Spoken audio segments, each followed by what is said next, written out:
Hey guys, welcome to the first episode of our stock market series. स्वागत है आप सभी लोगों का। तो इस एपिसोड में हम क्या कवर करने वाले हैं, हम थोड़ा बेसिक्स के अंदर जाएंगे। हमारे पहले दो एपिसोड इस सीरीज़ के काफ़ी बेसिक्स होंगे। हम स्टॉक मार्केट के टर्म्स, जो इम्पोर्टेंट टर्म्स, जो फ्रीक्वेंटली टर्म्स यूज़ होती है, हम उसको थोड़ा डिस्कस करेंगे, ताकि आगे आने वाले एपिसोड्स में हम ज़्यादा बेसिक्स के बारे में बात ना करते हुए आगे की बात करें, थोड़ा एडवांस जाए। उसके लिए जितने भी नए लोग हैं, मैं उनको एक फाउंडेशन देना चाहता हूँ, जिसकी वजह से सब एक लेवल में आ पाए और हम बेसिक्स के ऊपर टाइम वेस्ट ना करें। तो चलिए शुरू करते हैं। What is stock market? Stock market क्या है? स्टॉक मार्केट यानी सट्टा बाज़ार।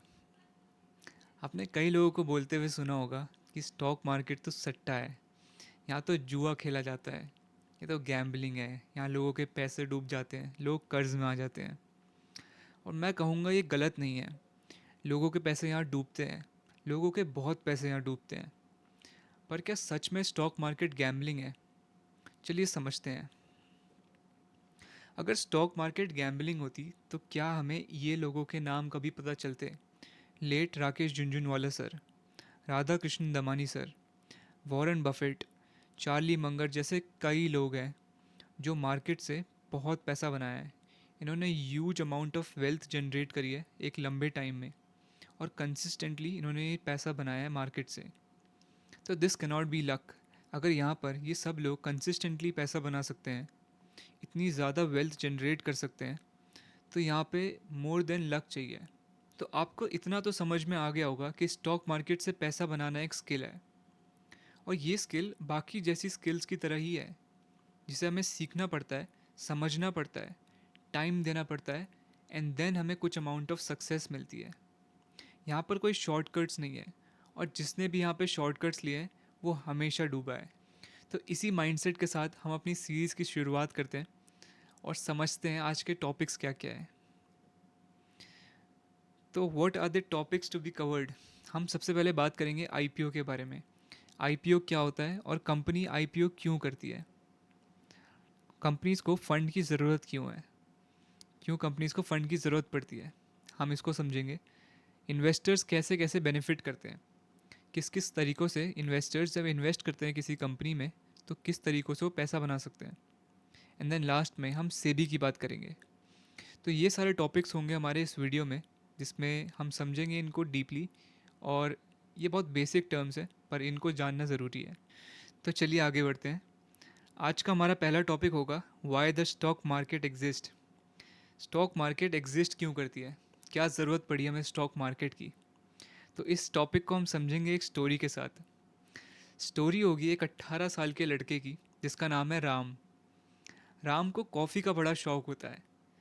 तो जब वो अपनी लोकेलिटी में देखता है, तो उसको अच्छे कॉफ़ी शॉप्स नहीं दिखते। वो इसी अपॉर्चुनिटी का फ़ायदा उठाकर एक कॉफ़ी शॉप का बिज़नेस चालू करता है। बिज़नेस अच्छा चल रहा होता है। 6 से 8 महीनों तक उसने खुद अपना बिज़नेस चलाया। खुद वो कॉफ़ी बनाता है और लोगों को बेचता है। लोगों को राम की कॉफ़ी काफ़ी अच्छी लगने लगती है, और धीरे धीरे उसका बिज़नेस ग्रो हो रहा होता है। तो जब बिज़नेस को 1 साल हो जाता है, तो राम को रियलाइज़ होता है कि वो एक प्रॉब्लम फेस कर रहा है। जिस हिसाब से उसका बिज़नेस बढ़ रहा होता है, वो अकेले चीज़ें मैनेज नहीं कर पा रहा होता। उसे और कैपिटल की रिक्वायरमेंट होती है, उसको और पैसों की ज़रूरत होती है। पर उसने सारे पैसे अपने एग्जॉस्ट कर दिए बिज़नेस को चालू करने में। उसके पास पैसों की कमी है।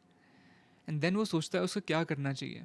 तो राम अपने कुछ दोस्तों को अप्रोच करता है, और उसके दोस्त राम का बिज़नेस देखकर और उस पर ट्रस्ट कर कर कुछ पैसा उसे देते हैं। राम इन रिटर्न उन्हें इक्विटी देता है। इक्विटी माने अपने बिजनेस का हिस्सा। राम के 5 दोस्तों ने 10-10 हज़ार रुपये कॉन्ट्रीब्यूट करके 50 हज़ार रुपये इकट्ठा करके राम को दिए। राम ने इन रिटर्न उनको 1-1% अपनी इक्विटी दी बिजनेस की, यानी 5% इक्विटी उसने अपने दोस्तों को दी इन रिटर्न ऑफ 50,000 रुपीज़। और इसी को बोलते हैं हम आईपीओ। आईपीओ यानी इनिशियल पब्लिक ऑफरिंग।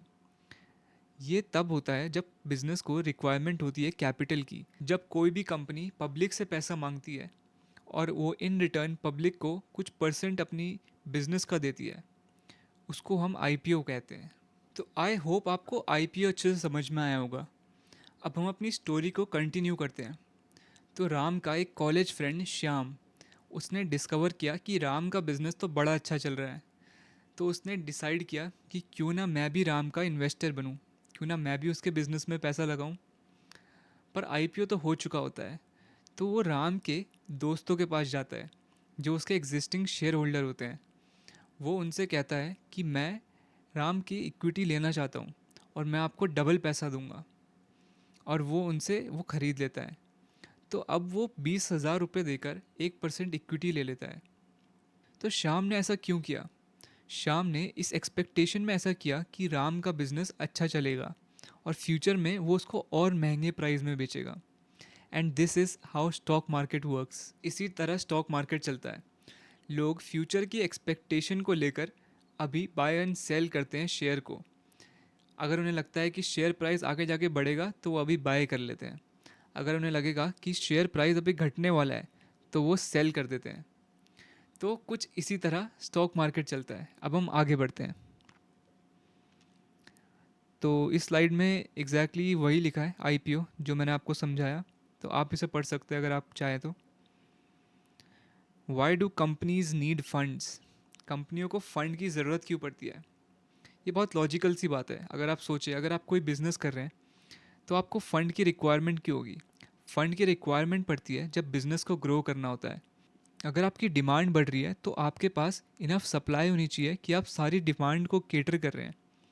आपको ज़्यादा अच्छी मशीनरी खरीदनी होगी। अगर हम राम का केस देखें तो उसको एक्सपैंड करना होगा। पहली बात, उसको अपनी दुकान बड़ी करनी होगी। जैसे जैसे कस्टमर बढ़ेंगे उसको अपनी दुकान बड़ी करनी होगी। दूसरी बात, उसे नए नए मशीनरी लेनी होगी, ज़्यादा अच्छी कॉफ़ी मशीन लेनी होगी, राइट।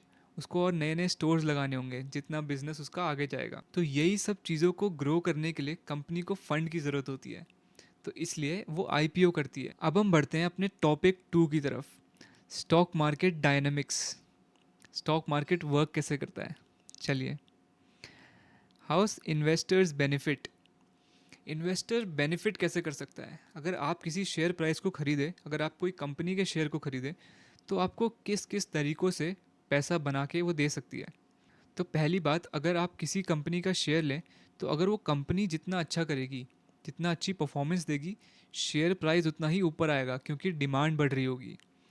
एक तो तरीका ये है पैसे कमाने का। और दूसरा है डिविडेंड्स। डिविडेंड्स आपको ध्यान से समझना होगा। डिविडेंड्स क्या होता है? जब कंपनी के पास ज़्यादा पैसा आ जाता है। तो चलिए हम राम वाली स्टोरी को ही कंटिन्यू करके मैं आपको डिविडेंड समझाता हूँ क्या होता है। तो अगर हम उसी एग्ज़ाम्पल को लें तो राम ने आईपीओ किया, राम को 50,000 रुपये मिले। 50,000 से उसने एम्प्लॉय रखे, अच्छी मशीनरी अपग्रेड करी और अपने स्टोर को थोड़ा बढ़ा दिया, राइट। अब राम का बिज़नेस वापस से बहुत अच्छा चलने लगा। राम को डिमांड बढ़ती हुई दिखाई दी। उसने और स्टोर्स भी खोल दिए। अब उसके पास एक्स्ट्रा प्रॉफिट है, उसके पास एक्स्ट्रा कैश पड़ा है। और उसने सोचा अब मुझे इस कैश की ज़रूरत नहीं है। मैंने अपनी मशीनरी बढ़ा चुकी है, मैंने अच्छे अच्छे कॉफ़ी मशीन्स ले चुकी है, मैंने स्टोर्स बढ़ा दिए, मेरे पे एम्प्लॉयज़ है, मुझे अभी अपग्रेडेशन की कोई ज़रूरत नहीं है। तो वही एक्स्ट्रा प्रॉफिट वो अपने शेयर होल्डर्स को, जिसके पास भी राम के बिज़नेस का शेयर होगा, वो उनको बांट देगा। ये ही होता है डिविडेंड का मतलब। जब कंपनी के पास एक्स्ट्रा प्रॉफिट होता है तो अपने शेयर होल्डर्स में वो पैसा बांट देती है। ऐसा कंपनी क्यों करती है? अपने इन्वेस्टर्स को अट्रैक्ट करने के लिए, अपने इन्वेस्टर्स को खुश रखने के लिए, उनको ज़्यादा रिटर्न, उनको ज़्यादा फ़ायदा कराने के लिए। तो आई होप आपको समझ में आया होगा। आगे बढ़ते हैं हम अपने टॉपिक 3 की तरफ, market mechanics, demand and supply. अब हम समझेंगे डिमांड एंड सप्लाई क्या होती है। Demand and supply her market में एग्जैक्टली सेम होती है। ये आप किसी भी मार्केट में अप्लाई कर सकते हैं। हम एग्जांपल लेंगे एक सब्ज़ी मंडी की। अब लेट्स इमेजिन सब्ज़ी मंडी में एक नींबू वाला है जिसके पास 100 नींबू है। वो 100 नींबूज बेच रहा है और नींबू को ख़रीदने वाले 1000 लोग हैं जिनको एक एक नींबू चाहिए। तो इसका मतलब क्या हुआ? सप्लाई सिर्फ 100 की है और डिमांड 1000 की है। तो आपको क्या लगता है कि नींबू का प्राइस ऊपर जाएगा कि नीचे आएगा? नींबू का प्राइस यहाँ से ऊपर जाएगा क्योंकि ख़रीदने वाले ज़्यादा है, राइट? तो नींबू वाला उसी को बेचेगा जो सबसे ज़्यादा पैसा देगा, तो उसकी वजह से नींबू का प्राइस ऊपर जाएगा। और एग्जैक्टली हर मार्केट में ऐसे ही होता है। स्टॉक मार्केट में अगर बायर्स ज़्यादा होंगे और सेलर्स कम होंगे तो प्राइस ऊपर जाएगा। और ये आप किसी भी मार्केट में लगा सकते हैं। आई होप आपको समझ में आया हो। आगे बढ़ते हैं। आज का फोर्थ एंड आखिरी टॉपिक, रेगुलेटरी ओवरसाइट। हम बात करेंगे सेबी के बारे में। सेबी यानी security and exchange board of India. ये हमारा स्टॉक मार्केट का रेगुलेटर है। इसका काम है कि निगरानी रखना कि सारे इन्वेस्टर्स एक प्लेइंग लेवल फील्ड में हो, किसी के साथ धोखा ना रहा हो, कोई चीटिंग ना कर रहा हो और मार्केट में मैनिपुलेशन ना हो, सब कुछ फेयर एंड स्क्वायर हो। तो ये काम होता है सेबी का। तो स्टॉक मार्केट को पूरा रेगुलेट करना और ढंग से ऑपरेट हो, इसका इंश्योरिटी रखना, यही काम होता है सेबी का। और इतना ही आपको समझने की ज़रूरत है। तो अगर हम कंक्लूड करें हमने क्या क्या पढ़ा, तो सबसे पहले हमने समझा कि मार्केट गैम्बलिंग नहीं है, ये एक स्किल है जो सीखी जा सकती है। और इसे अगर हम राइट माइंडसेट के साथ सीखें और एक लर्निंग अप्रोच के साथ आए तो इसको सीखा जा सकता है और अच्छे पैसे भी बनाए जा सकते हैं। दूसरी चीज़, हमने आईपीओ के बारे में समझा, कंपनी को आईपीओ की ज़रूरत क्यों पड़ती है, राइट? फिर हमने सीखा कि स्टॉक मार्केट कैसे ऑपरेट होता है, कैसे शेयर प्राइस ऊपर जाता है, कैसे शेयर प्राइस नीचे जाता है, due to supply and demand. हमने समझा इन्वेस्टर्स को दो तरीके से इनकम हो सकती है, शेयर प्राइस के ऊपर जाने से और डिविडेंड मिलने से। और एट द एंड हमने सेबी के बारे में बात करी कि सेबी एक वॉचडॉग है हमारे स्टॉक मार्केट का, और वो सबकी, सारे इन्वेस्टर्स की देखभाल करता है। So thank you very much अगर आप वीडियो के इस सेक्शन तक आ चुके हैं। आई होप आपको चीज़ें समझ में आई होगी। अगर आपको कोई भी डाउट है या कोई सजेशन है कोई टॉपिक के ऊपर जो आप हमसे वीडियो चाहते हैं, तो आप नीचे कमेंट कर सकते हैं। तो मेक श्योर कि आप चैनल को सब्सक्राइब करें कि आप आगे आने वाली वीडियोस मिस ना करें। अगले एपिसोड में हम बात करेंगे निफ्टी और सेंसेक्स क्या होता है, ट्रेडिंग और डीमैट अकाउंट क्या होता है, कौन कौन से टाइप के शेयर्स होते हैं और कौन कौन प्लेयर्स मार्केट में होते हैं। तो ये सारे कुछ कुछ टॉपिक्स हम डिस्कस करेंगे अगले एपिसोड में। So thank you very much and मिलते हैं नेक्स्ट एपिसोड में।